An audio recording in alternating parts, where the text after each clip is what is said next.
Hello and welcome, dear students. Today we are going to discuss about the sources for Mauryan period.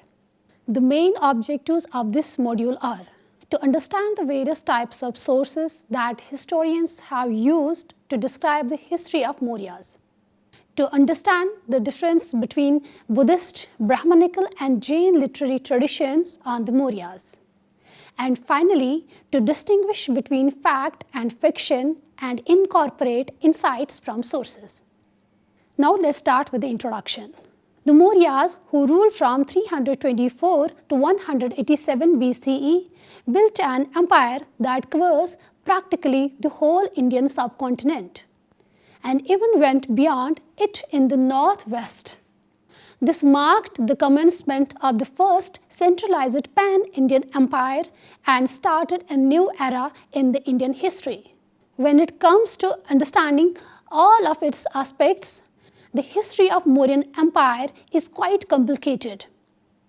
We must conduct an in-depth analysis and close assessment of the valuable sources at our disposal in order to comprehend a present and a comprehensive picture of the Mauryan Empire. In the end, all historical interpretations are based upon evidences obtained from the historical sources. The two types of sources most commonly used are literary and archaeological sources. From the perspective of historian, literary sources include all written works, long and short, and archaeological sources include all tangible material artifacts. However, these distinctions are not permanent. All artifacts from the past, including manuscripts for books, are material in nature. Inscriptions, coins, and inscribed images are a few examples of archaeological sources that can be regarded as both text and material objects. This chapter provides a comprehensive review of the major sources, highlighting their key characteristics and the key points when using them as a window into the past. Now let's have a discussion upon the sources of Mauryas. Compared to earlier times, the Mauryan period possesses a greater number and a wider variety of primary sources. More significantly, many of these sources are contemporary and provide enough details about the polity, economy, and socio-cultural history of time under consideration. Let's take a close look at a few of them. The period's major literary sources are: number first, Brahmanical source. Brahmanical literature includes the Vedas, Simritis, Puranas, and other religious texts that have something to do with Brahmanism. The Puranas are the most well-known part of Brahmanical literature that gives a thorough account of the Mauryan lineage among all other Brahmanical sources. The founding of the Mauryan Empire is extensively described in the Vishnu Purana. The Vishnu Purana describes the establishment of the Nanda dynasty, their rule, expeditions, and conquests, as well as their later overthrown by Chandragupta with the help of his skillful administrator, that's Kautilya. Now let's discuss about the Buddhist source. Buddhist writings from the Mauryan period are later contain extensive details regarding the polity, economy, society, and Ashoka's policies. The Jatakas are well-known Buddhist scriptures that gives a vivid account of socio-economic conditions of individuals in India during the middle of 1st millennium BC. Jatakas cover history beginning with the birth of Buddha and continuing through the Mauryan era. In addition to the Jatakas, the Digha and its commentary Sumangala Valsani include extensive details about the Mauryans. In addition to the Indian Buddhist scriptures, the Mauryan kingdom also had been mentioned in Chinese, Ceylonese, and the Tibetan Buddhist chronicles.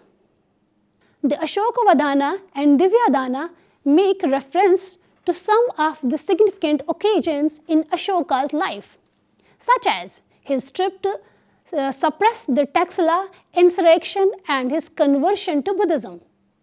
The Dhammayatas that the empire Ashoka undertook are also referred to as Divyadana.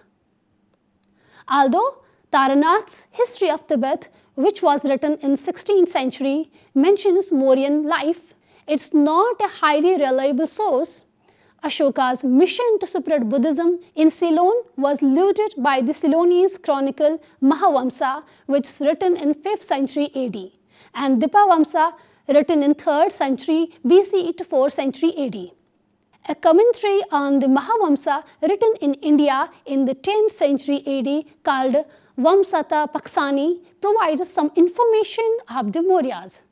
Furthermore, books like the Lalitavastar and the Mahavasto provides crucial insight into the time period's history.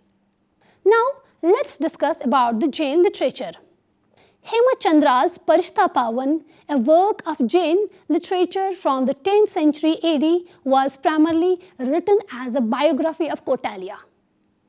It's a very valuable source that gives us an intriguing picture of Chandragupta's life at many points, including his early years, his subsequent conversion to Jainism, etc. The socio-cultural and the economic circumstances of the people of Magadha during the Mauryan era are also discussed by the Parishta Pavan. Jaina Kalpasutra by Bhadrabahu is a crucial source for the history of this era, which has been written during 4th century BC. It's believed that the Bhadrabahu lived during the Chandragupta Maurya's time. Now let's focus on the most important source of Mauryans, that is Kautilya's Arthashastra. Kautilya, also known as Chanakya or Vishnugupta, who assisted Chandragupta Maurya in ousting Nandas from power and afterwards served as Chandragupta Maurya's chief minister. He wrote the Arthashastra in the 4th century BC.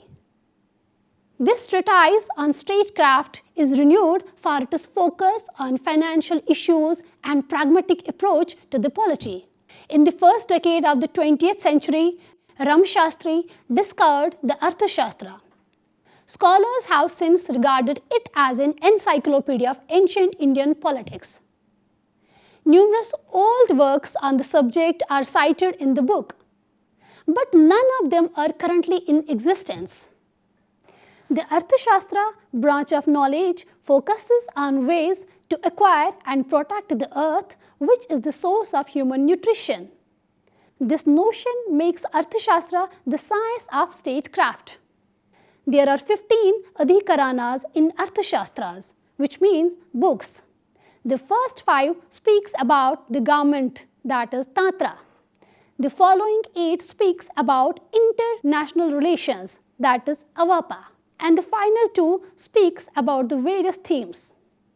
While a vast empire of Mauryan type is not mentioned in the Arthashastra discussion of interstate relations, it does seem to refer to a small or moderate sized power.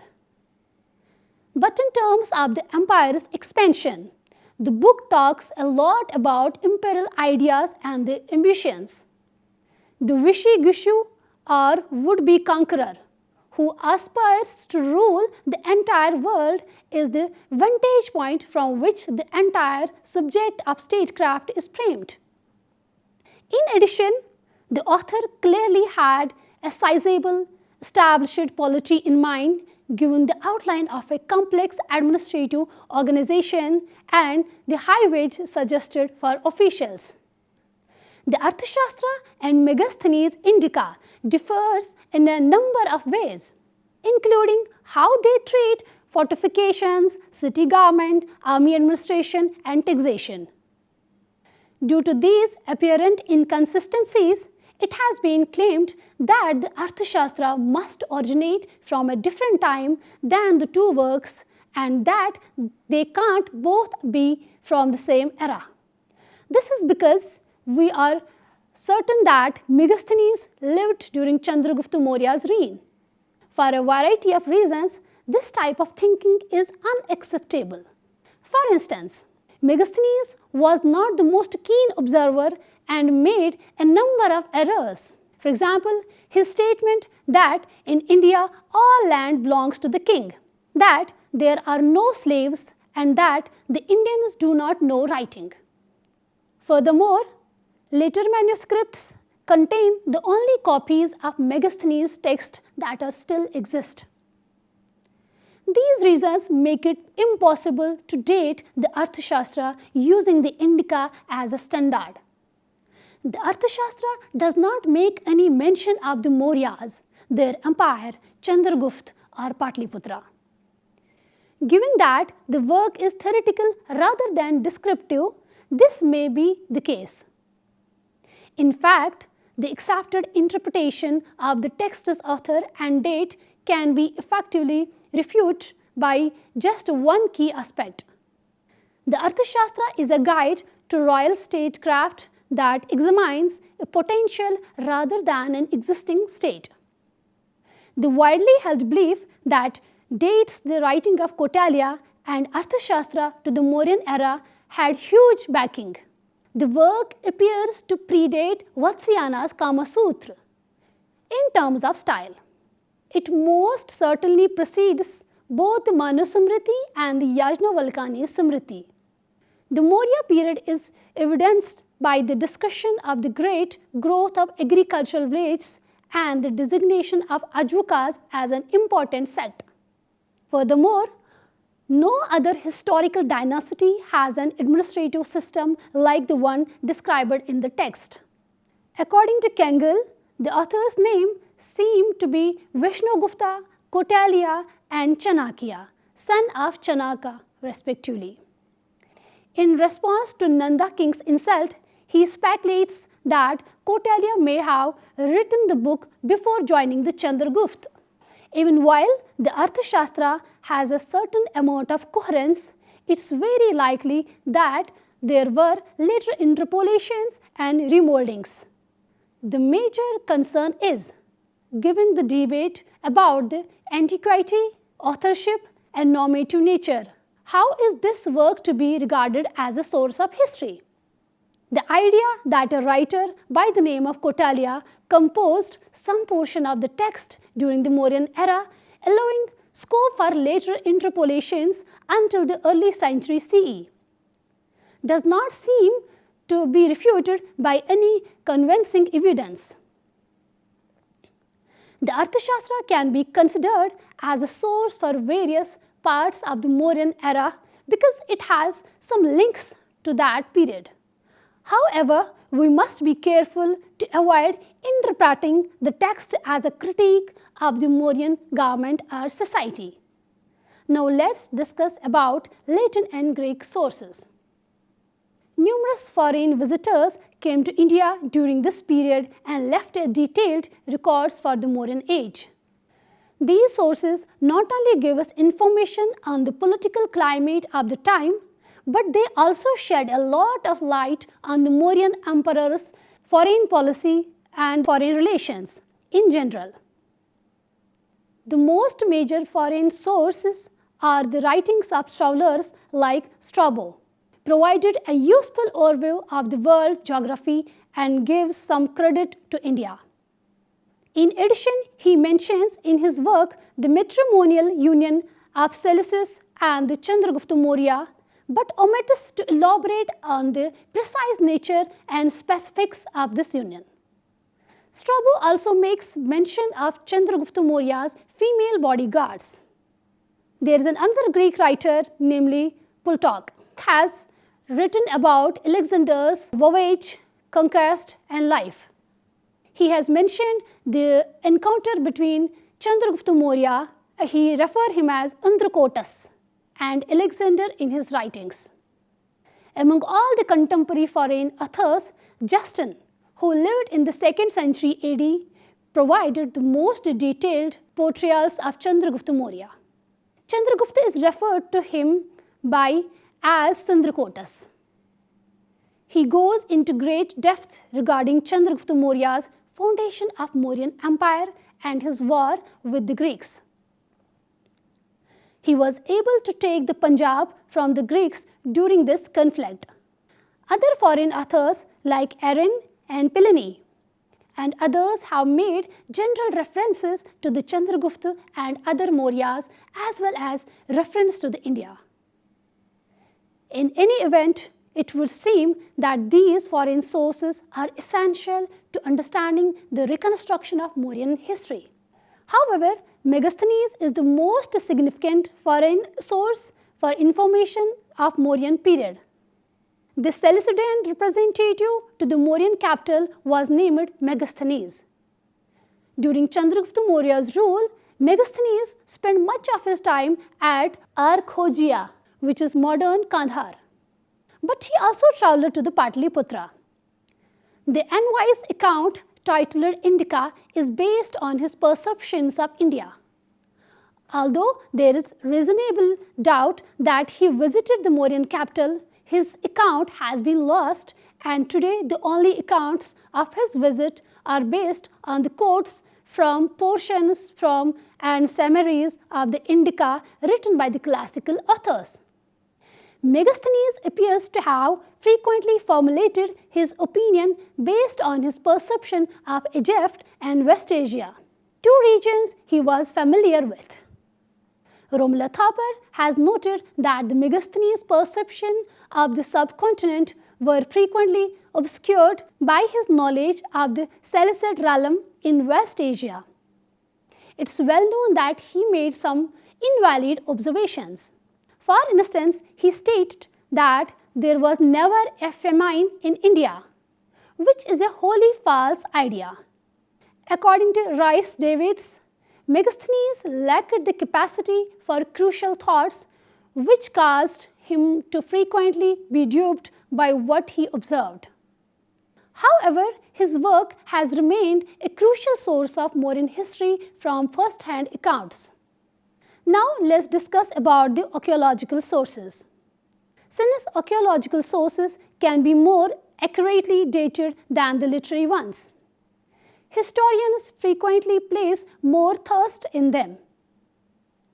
A significant and reliable source for the study of Mauryan history is the variety of archaeological artifacts from the Mauryan period, like as coins, monuments, and inscriptions or edicts. Now, let us discuss first inscriptions. The most significant source of Mauryan era is without a doubt the Ashoka inscriptions. The inscriptions by Ashoka are considered the origin of Indian epigraphy. Ashoka's edicts are distinctive because they are spoken in first person, reflecting the king's thoughts and voices. The edicts are written in Prakrit language and Brahmi script, with occasional use of Kharoshthi script in the northwestern of the subcontinent. There are few inscriptions in Greek and Aramaic as well. Greek and Aramaic inscriptions are found in Taxila and Shahrikun, two locations in the southeast Afghanistan not far from Kandahar. These nomes, which Ashoka referred as Dama Lipi, can be divided into following groups. Number first, the 14 major rock edicts. Number second, 2 minor rock edicts. Number third, the Kalinga rock edicts are 2 separate rock edicts. Number fourth, the 7 pillar edicts. Number fifth, minor pillar edicts. Number sixth, Barhat rock edict, which is located in Rajasthan. Number 7, there are 2 minor pillar inscriptions. And number 8, writings carved into the Barabar hills near Gaya, Bihar. For instance, the 14 rock edicts were a collection of 14 edicts engraved on rocks and numbered 1 through 14. The 6 pillar edicts were in a similar situation. Additionally, all of the edicts were comparable in terms of their appearance, order and text, regardless of where they were carved, with few obvious deviations. With the exception of those discovered at the northern border, these inscriptions are written in Prakrit and Brahmi. Prakrit and the Kharoshthi scripts are used in the inscriptions that have been discovered in Manshahar and Shahbazgiri. There are also a few inscriptions in Greek and Aramaic. A bilingual inscription in Greek and Aramaic was found at Shahrikun, a location in southeast Afghanistan, near Kandahar. Two inscriptions in Aramaic script has been discovered at Texla and Lagmahan in East Afghanistan. An inscription written in Prakrit and Aramaic was found in Lampaka, while another was found at Kandahar. The Ashokan edicts were deciphered in 1837 by James Prinsep, a retired official servant of the East India Company. Now, let's discuss about the significance of Ashokan edicts.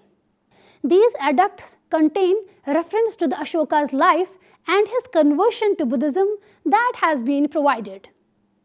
The locations of the edicts discovery made it possible for us to measure the extent of Ashoka's empire.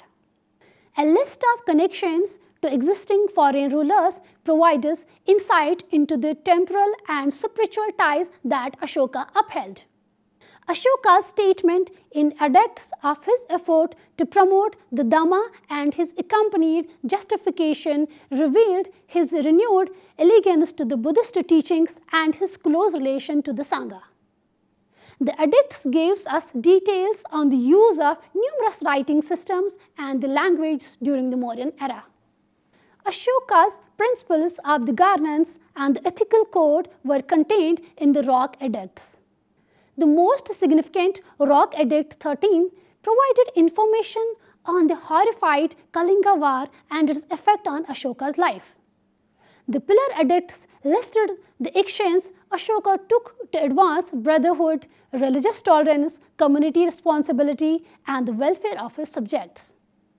The cave inscription that describes the presents that the Ashoka gave to the Ajvika monks, Ashoka's religious policy. Now let's discuss about the numismatics.